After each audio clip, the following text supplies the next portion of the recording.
Tidak terasa bulan Ramadan sudah berakhir.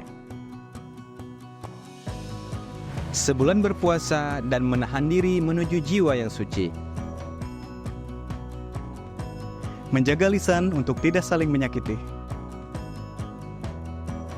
Kalimat dan sikap terkadang sering melakukan kesalahan. Mohon maaf atas segala kekhilafan. Mari sucikan hati menyambut hari yang fitri.